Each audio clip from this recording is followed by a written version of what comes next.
This chapter on computer aided design for printed wiring boards.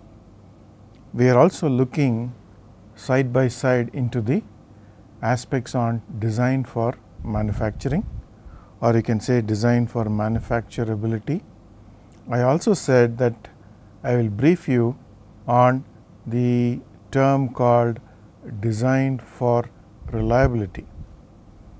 We also briefly defined what these terms are, that is DFM, DFR and DFT, design for testability.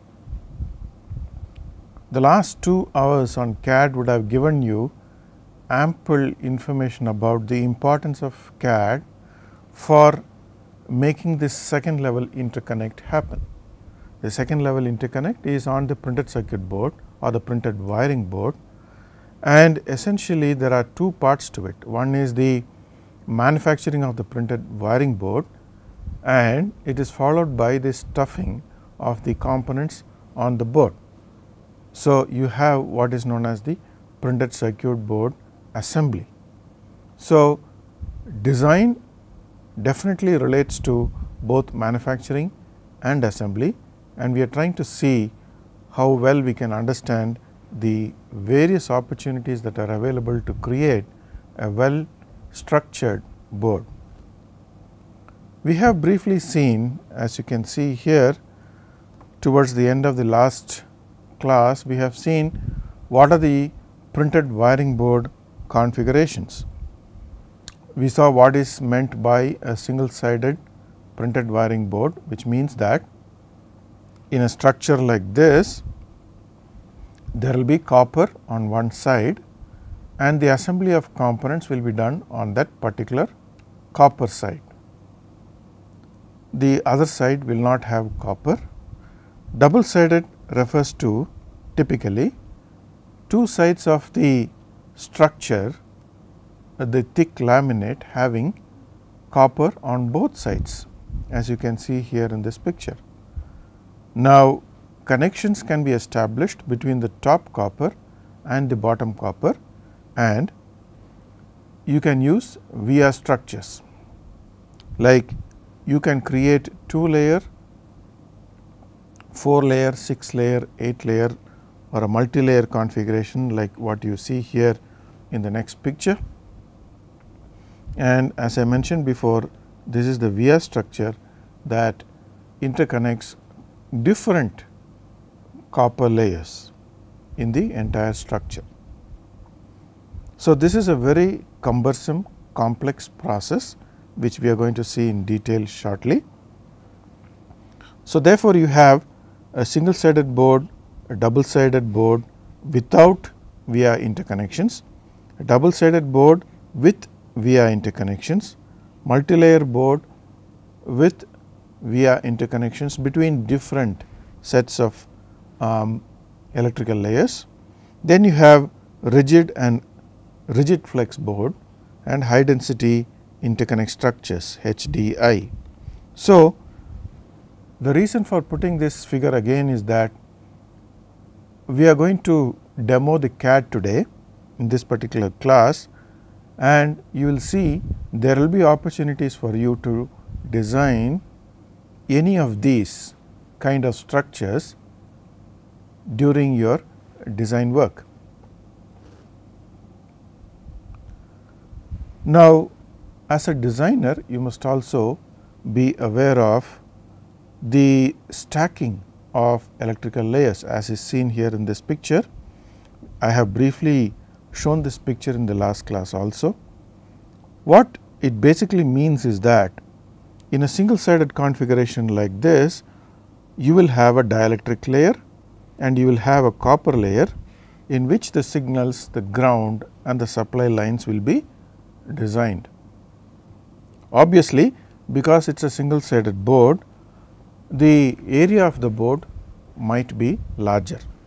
In a double sided configuration, you have a dielectric structure as usual, which separates the copper 1 layer and the copper 2 layer here, and you can see you are able to spread the signal lines, the ground and the supply lines between the two electrical layers, the top and the bottom.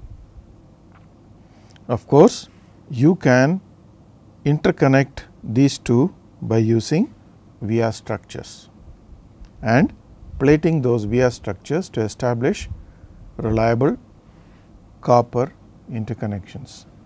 And the figure here basically shows that in a multilayer structure, you will have possibilities of having these kind of core. If I call this as one core structure, you can have a core structure like this, another one here and another one here, and these can be stacked.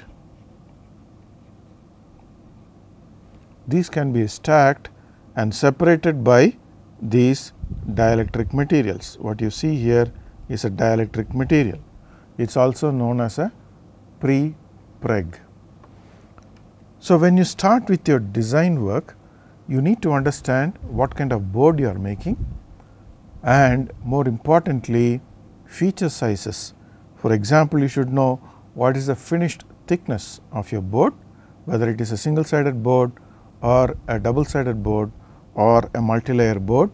What is the finished thickness of the entire structure, and what are the individual thicknesses of each of the cores that you have built the structure with, the thickness of copper in each layer, the thickness of dielectric in each layer separating the two coppers, and these kind of information need to be passed on to the manufacturer.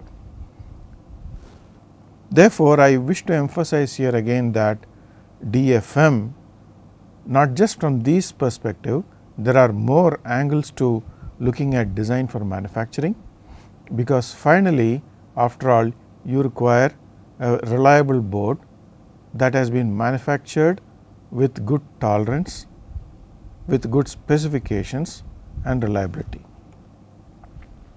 Now, we will enter into a sample demo, so that you will understand a CAD package flow much better. So, I have titled here CAD package introduction and demo. What I would basically like to tell you is that any good software provides complete EDA solution, electronics design automation solution.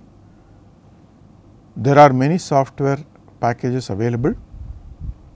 You need to select a package that is complete in all aspects. If you are going to work with some kind of a medium dense or a high dense board, then you need to look at the various modules that are available in this package, how you can work with it and utilize it to the maximum. For demo purpose in this course, we are going to use OrCAD software. We will proceed to understand how to design a typical printed wiring board or a printed circuit board using OrCAD capture tool and OrCAD layout module. Now, it does not mean that you cannot use your software tool. If you have any other package at your institution or organization, all we need to interact here is that we will understand the basic flow process starting from the capture module to a routing module, which will be very similar in most of the packages, except that the menu and the commands will be different.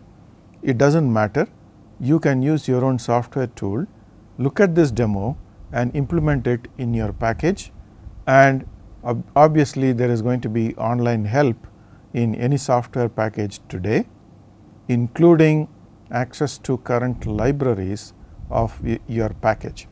So, you can go ahead and look at this demo and also implement it or try it using your own package. Any CAD software will provide these basic modules. What are these? There will be a schematic capture. This is the starting point for any CAD tool. Then after that, we will proceed to what is known as a netlist generation, because schematic is basically grouping together various components and interconnecting these components based on the circuit diagram. Then there will be a layout module So, the placing of components will typically be in a layout module. You invoke that layout module and utilize the information that you have generated from the schematic and the netlist and start placing the components into the board area that your product is designed for. Then once you have placed the components, you can do a routing process or a routing process. What does routing mean? It basically means showing you exactly how copper will be depicted in your printed wiring board once the board is fabricated, with all the exact dimensions of pads and the tracks and various design rules will be implemented during this routing program. So, the layout and routing are very integral. The netlist is obviously the feeder information for the placement of components and the routing of the components. Now, typically some modules will have cross probing, that is, you can always interact between the schematic and the layout or the routing package and always back annotate and make corrections to the schematic and then get it updated into your placement module, thereby making it most updated. So, this is an example of a very simple standard package. There may be packages with all the high end simulation tools, EMI analysis, thermal analysis, signal integrity and so on. But generally, if you talk of a low dense board where you are not going to really look at simulation tools and where you have given enough tolerances in your design, this will be the major pathway that you will go through. Finally, you will generate what are known as technology files.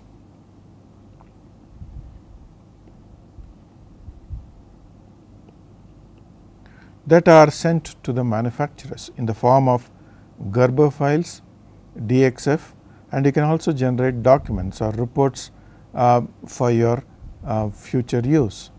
Now, there will also be an edit Gerber package that you can work with or the manufacturer can work with on a finished board or a routed board to add logos and some other manufacturing information, to add fiducials and other markers that are required for the manufacturing and assembly of printed circuit boards. So, the first step is to start with the schematic and end up with a layout or a routing, and during this process your mind is always into thinking about manufacturing and assembly. Unless you think about manufacturing and assembly, the entire process step can end up as a futile exercise because you have not interacted with the manufacturer. Now, let us look at the design flow as an example, which can be implemented in any software package. The schematic capture tool is used to create a schematic diagram using available symbols. So, in a schematic capture tool, you are worried about bringing symbols from the libraries. So, you will use available symbols from the symbol libraries and interconnect them with the wiring tool. So, once you bring a tool symbol, and if you have put all the symbols for that particular diagram, the next job is to interconnect them. This means you are adding different components onto your board and connecting them with wires. Generally, the following are the main categories of components used. So, typically you will have first the active devices, right, DIP packages, dual inline package, ball grid arrays, CSPs and so on, QFN, quad flat no lead package. Then finally, after the active devices are brought, because this is your main concern, the microprocessor or the microcontroller or other memory products that you are going to use in your circuit diagram will be your first concern. you will bring them onto the schematic screen, and then you will add the other devices like the diodes, transistors, FETs, light emitting diodes and so on. Then comes the passive devices, resistors, capacitors, inductors, which are again very important.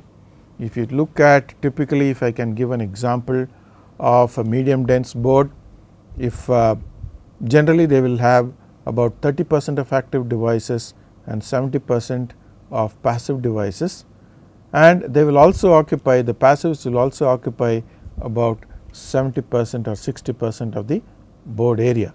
So, passives cannot be ignored, because there are different varieties of resistors and capacitors which you would like to use and which you would like to choose carefully for a particular application.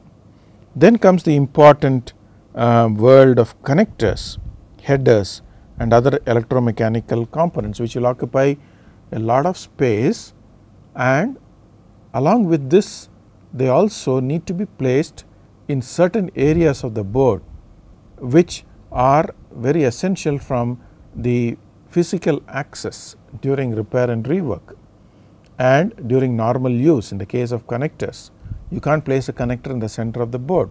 So, you have to place connector at the edges, and therefore, you have to carefully choose the exact location, because sometimes your board can be a daughter board which will go and get connected to a motherboard.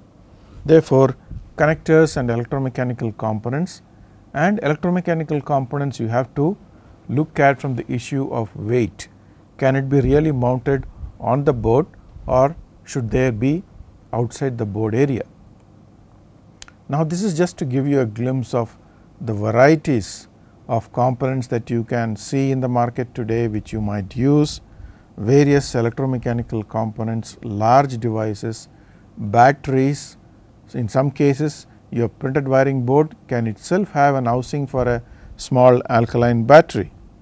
Then you have various shapes of axial capacitors, cylindrical capacitors, different sizes of resistors, displays, like here you can see here a 7 segment display.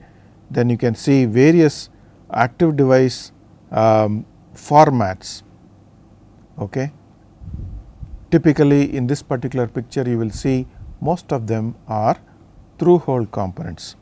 So, this example here is basically a highlight of through hole components.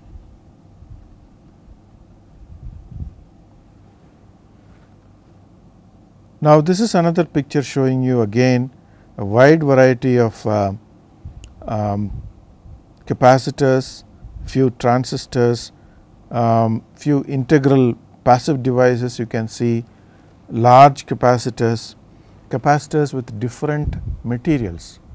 Okay.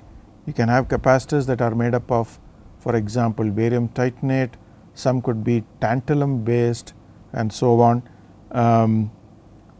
Different TO cans, as you can see here, that are being used even today, different diodes and so on. But today, as a matter of fact, these are being switched over to surface mount format. So, the earlier slide also shows you typically most of them here depicted are through hole components.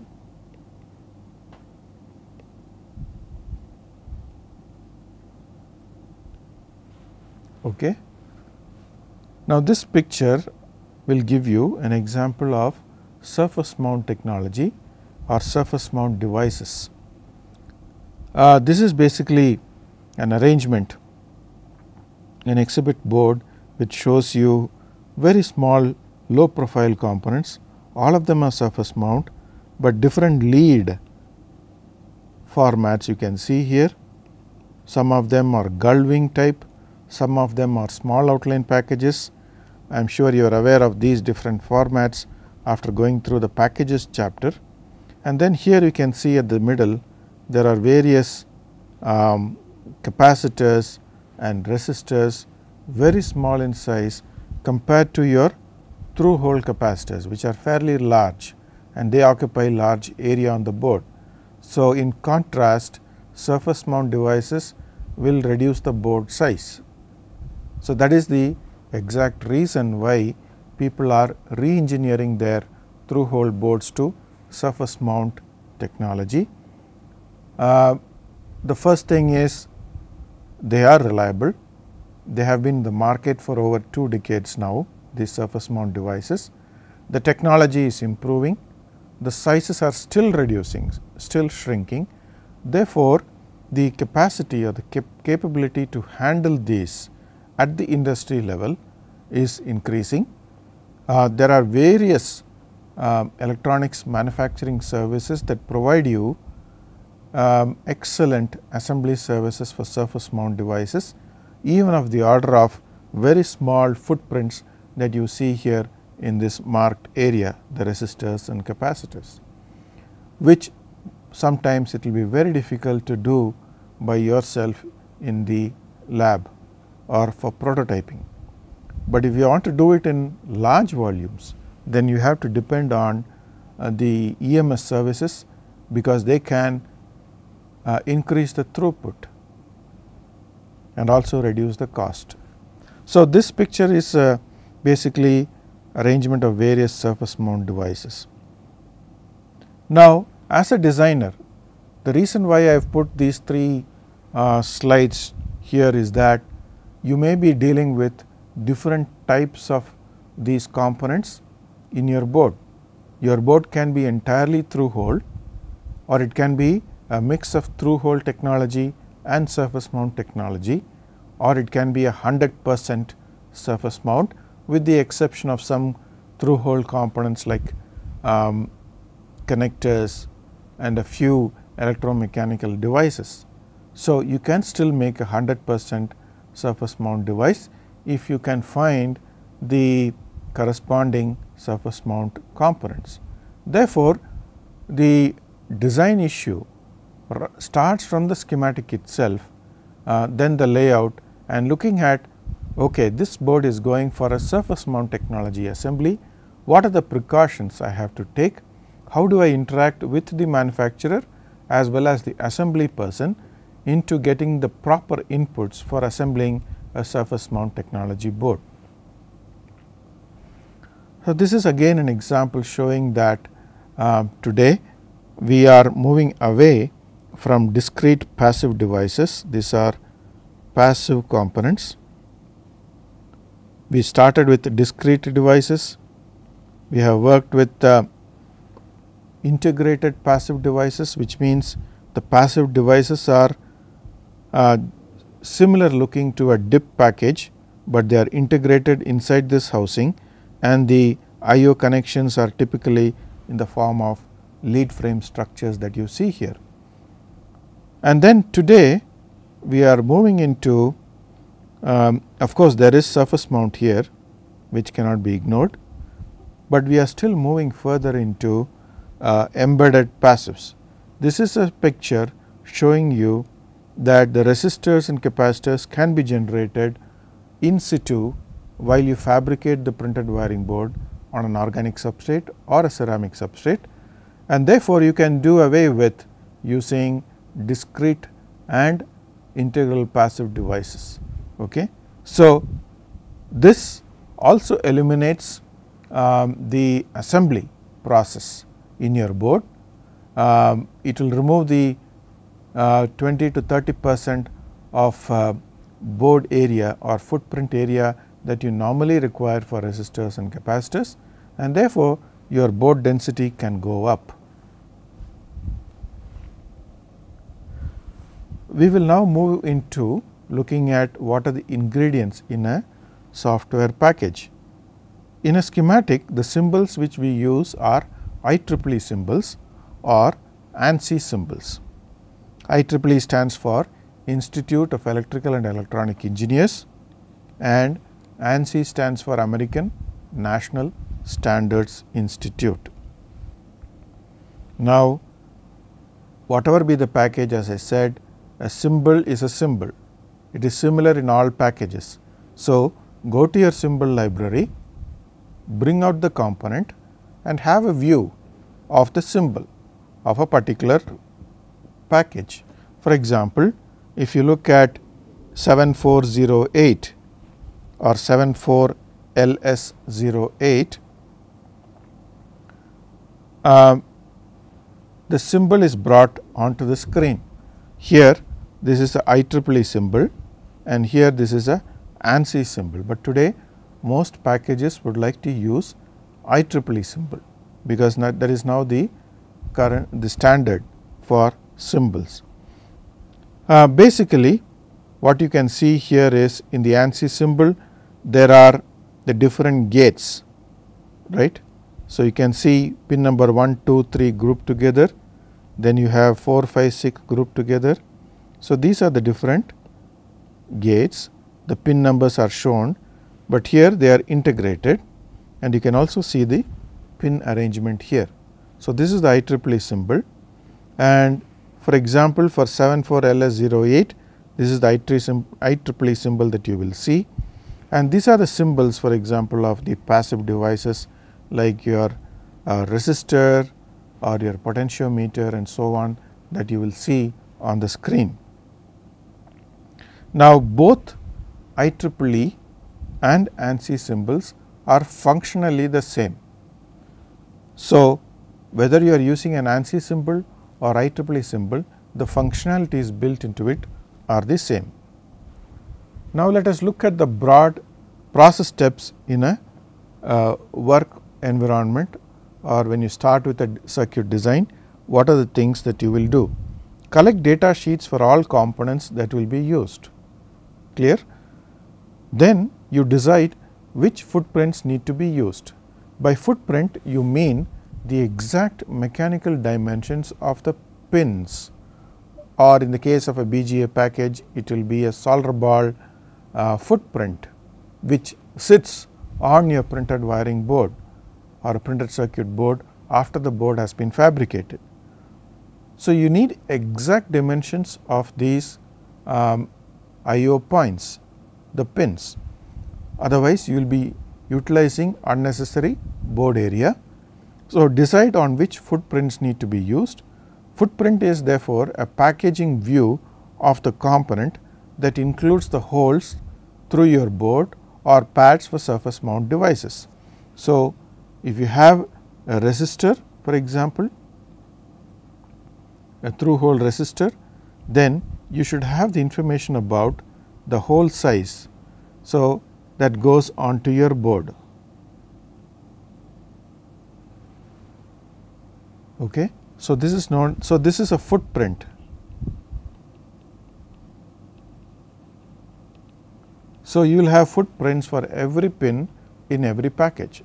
So, you will find SMT footprint separately, through hole footprint separately in your library, package library.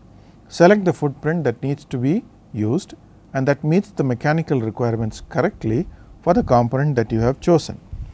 Okay. So, these are the two important steps. Then the third one is attach the name of the selected footprint to the component symbol by editing the properties for each component. So, now you have a symbol, then you have selected a part, now you have to attach them or link them, so that this information is stored between the two entities right from the schematic to your routing. Then using the place wire tool, that means you are going to start the interconnections in the schematic, create an electrical connection between the components on the board. Once you complete the schematic, you have to generate that net list, which I said is very important, and import it into the PCB layout to complete the board layout. Layout will automatically insert the footprints because you have already tagged them with the symbol. So, once this process transition takes place, the information is also moved over into the layout section.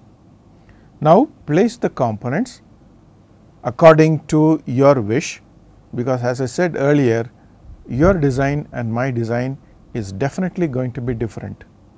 If you are working separately for a day on a particular design and we now come and compare our work, obviously your layout and my layout is going to be different, but both are acceptable if we follow certain design rules.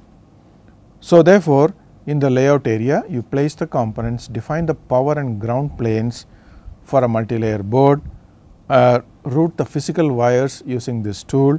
Once the board layout is complete and routing of traces is also complete, we create what is known as the technology files, also called Gerber files. It is a universal format file which is sent to the manufacturer to photoplot the masks that you require for every electrical layer. And therefore, this is a very critical step, and this is done by some other agencies outside, or you can have a small photoplotter in your lab which can do the job. You need to be aware of the post processing activities if you want to create a mask, and then the board is sent for manufacturing. After that, it is sent for assembly, and at every point of time in this module, from schematic to layout to routing, you can always check the board for errors. You always have a design rule check tool in your software package. Use that and verify the board and make sure all the entities are in correct format. Now, the example of CAD process that we are going about is using OrCAD version 9. In any software, the library is the heart of the tool. So, if you are spending money on a CAD software, please analyze that the library is excellent, because you are going to interact with the library entities very often. You are going to bring the symbol, you are going to bring the footprint for various packages, and you do not want to spend too much time on creating your own symbol or creating your own part. By part, I mean footprint. Okay. So, and also today the software companies which provide these CAD tools provide you with online help and online updates of library components. For example, some components are shown here with symbol and footprint details. Schematic symbol for a resistor is available in the OrCAD capture, and the footprint information for these will be available in the OrCAD layout. This is true for any active device or a passive device. Now, symbol view of a resistor is shown here. Okay. Now, what is shown here is the physical view of the resistor with the dimensions, which is available in a data sheet, but in your part library you will end up with something like this. Essentially what you this is for a through hole format, and this is a surface mount. So, basically in a through hole format footprint, you will see pad details, body outline, keep off area, drill information, that is where exactly and what size the drill holes have to be drilled in the pin area for inserting your resistor. Here, since it is a surface mount format, you do not require drilling. So, if you look at this picture here, basically you will see pin number 1 and pin number 2 here of the two resistors, and you can see the white area, which is basically telling you that is the maximum body area of the package, and obviously you can't do routing in those areas. So, that is like a keep off distance, and you can see dimensional details. So, this 1206 has a meaning, it basically indicates the size of the resistor package. So, we will see that shortly. So, these are the kind of information that you will get from a footprint library. In the case of a diode, for example, the symbol pin names are given as 1 and 2 and cathode and anode, but in the package footprint pad names are given as C and A, 1 and 2. So, you must be able to look at these kind of numbering naming systems. In the case of mismatch between the pin and the pad names that are either given in the symbol or the footprint library, you can edit either the symbol library or the footprint library to match the reference designations that you want. So, you can save it in your own file name, okay, and you can, if you are going to use this particular symbol very frequently and which is probably not present in the host library, it is better to edit and keep one for yourself. So, you can see here this is the Zener diode, pin numbers 1 and 2 are indicated, some cases it is the anode and cathode that is indicated. Okay. D2 represents the reference designation of the diode, D1, D2, D3 and so on. So, that will be in a sequence in the entire schematic paper. Then you can see these are the footprint information. So, pin number 1 is indicated as a square and pin number 2 is a normal circular fashion. This is a surface mount footprint, this again is a surface mount, this is a surface mount device, and therefore, you have to bring the symbol for this particular component diode like is depicted here, and then attach it or link it to the surface mount footprint pattern. So, that this information is carried nicely into the layout section. In the case of a Zener diode, the symbol pin count with footprint pad count does not match, let us say. Okay. In that case, you edit, for example, if pin number 2 is missing, then you can edit this symbol and create an additional pin and name it in a different library that you can keep it with yourself and utilize it whenever you want. So, this is the picture of a Zener diode SOT23, for example, this is the SMT footprint. So, the pad sizes are well defined in a footprint libraries. Check that before you utilize it. In the case of transistors, the schematic symbols are represented in 3 different forms with pin names emitter, base and collector, or CBE simply, or they can be represented with numbers like 1, 2 and 3 in a symbol library. Also, they are available in through hole format and SMD format. So, make sure which one you are going to use and tag in the footprint library of the layout module. Because the symbol can be the same, the key issue here is, are you going to use a through hole transistor or are you going to use a surface mount transistor.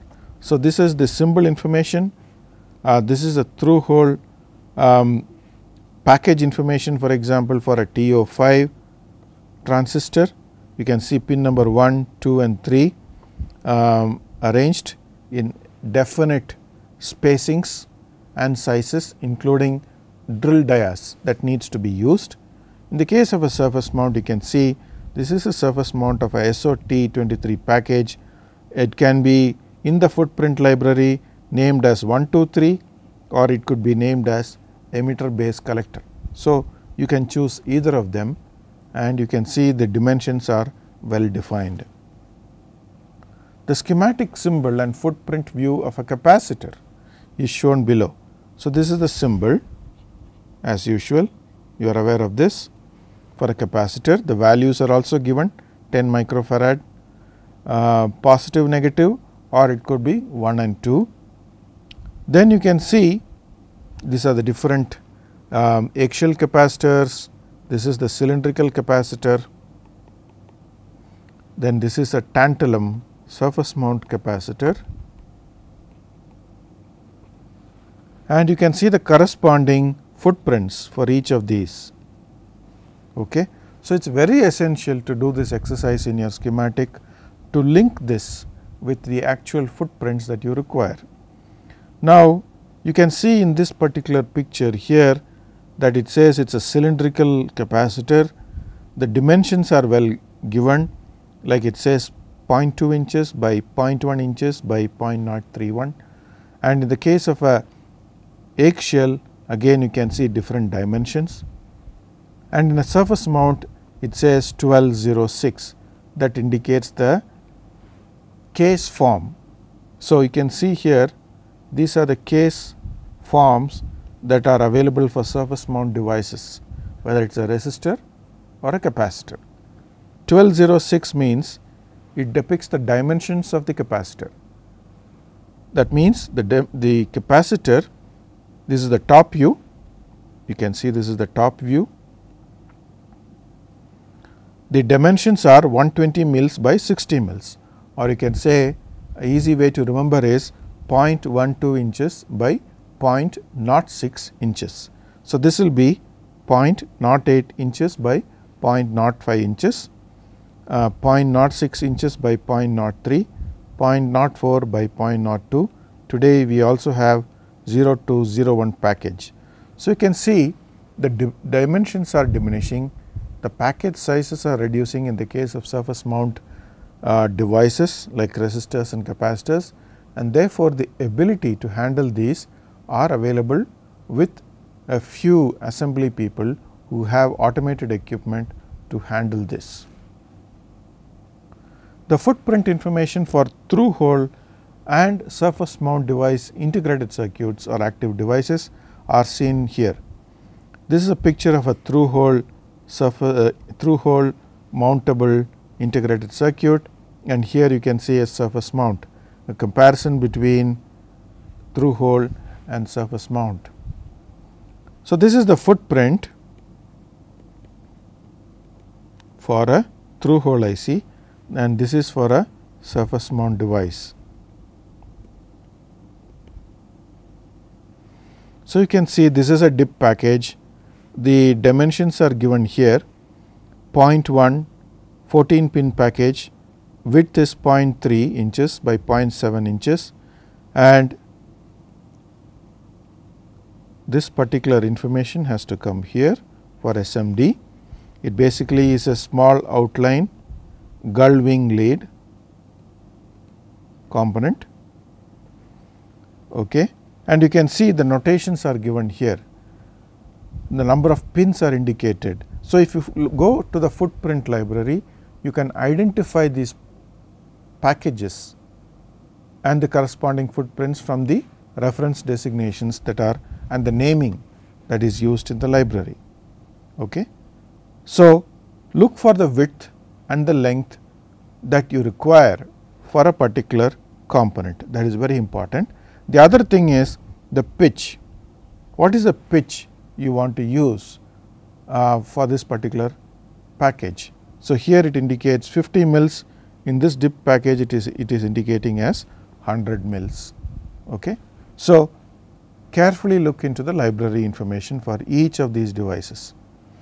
This is a overall view of various mechanical details that you will see in your data sheet and which needs to be well interpreted and invoked for utilizing the current footprint. For example, this is a QFP footprint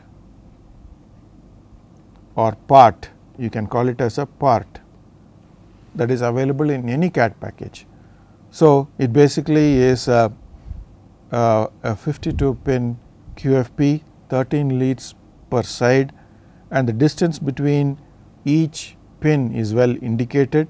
For example, here it says it is a 0.65 mm pitch QFP, and the thickness of each pad is also indicated here, 0.33, and the total package outline dimensions are also indicated. So, these things, if you want to edit or if you want to create a new part, you can utilize this information and store it. This is for a DIP package. Okay. This is a pin grid array, this is a ball grid array, this is again a QFP package, and this is again a DIP package or a small outline package, as the case may be. So, package footprint details are obtained from data sheets of devices supplied by the manufacturers. Most of them are available in the library, otherwise you have to create one with the basic information that I have showed here. Now, if you work with this tool, let us see how we move quickly into creating a nice schematic capture. In an OrCAD capture, basically you have to invoke the capture tool using this particular screen shots that you are seeing here. You can easily maneuver yourself into the CAD program. Now, you can open a new project. Whenever you work with a design, start a new project, because a project will have various subsections. A project will have 2-3 designs embedded. You may have to link these designs at a later point of time. So, it is very advantageous to create a complete project where you can link. Otherwise, the electrical information may not be available if it is a 2 different file. Then you can name it as a schematic and store this information, save it as a new file. Now, once you invoke the schematic, you will see that you are seeing a grid here,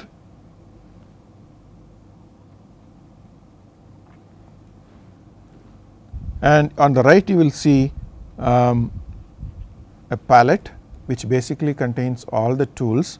For example, it contains a component symbol information, wiring tool, netlist tool, routing tool, a power and ground information insertion, symbol text editing, various shapes, keep off distances to be drawn, various non-electrical symbols that you need to create, and so on. So, basically you have on the left a project manager window in terms of files, page sequences, page numbering. You can have page number 1 of the schematic, page number 2 of the schematic, up to 5, 6 and so on, which you can link. Page number 1 electrical information will be the input for page number 2. So, that is the advantage. So, and this is the designer window here, where you will start entering your symbols and do the wiring. Now, when you place a part on a schematic page, the part can be placed without a reference designator assigned to it, or it can be automatically assigned. As I said earlier, when you add a symbol, immediately you want to reference it to a part. So, normally you can do auto referencing by choosing the right command here by saying look for or suggest an auto numbering or naming sequence for the corresponding symbol in the part library, or you can choose it by yourself manually to make sure. So, if you look at this particular capture here, you will see in the part called resistor, you will have a discrete resistor, normal graphic symbol you will get, and once you say OK, this will go and get placed on the screen. Now, you can do a selective search string to instantly locate a specific part, or search by using a part search command. So, the best thing is, before you forget, if you bring a particular processor IEEE symbol, immediately attach it to a part. Okay? And then as you can see here in this particular screen capture, you have seen that various devices have been brought. They have been placed around the active device in a particular fashion, and the criteria for placing the other devices around the microprocessor or the active device will be that the length of the interconnections to the adjoining part has to be a deciding factor, because ultimately in a schematic or your final CAD layout, you will see that the interconnection length will be kept to a minimum. Now, you can start using the command called place wire, which is basically you are going to begin to interconnect here. So, this is symbols done. Now, you have to start placing the wire. So, go to the place wire tool in your schematic capture and then start placing the wires. As you can see here, different components are being connected according to the circuit diagram, and here you can see the wiring is complete.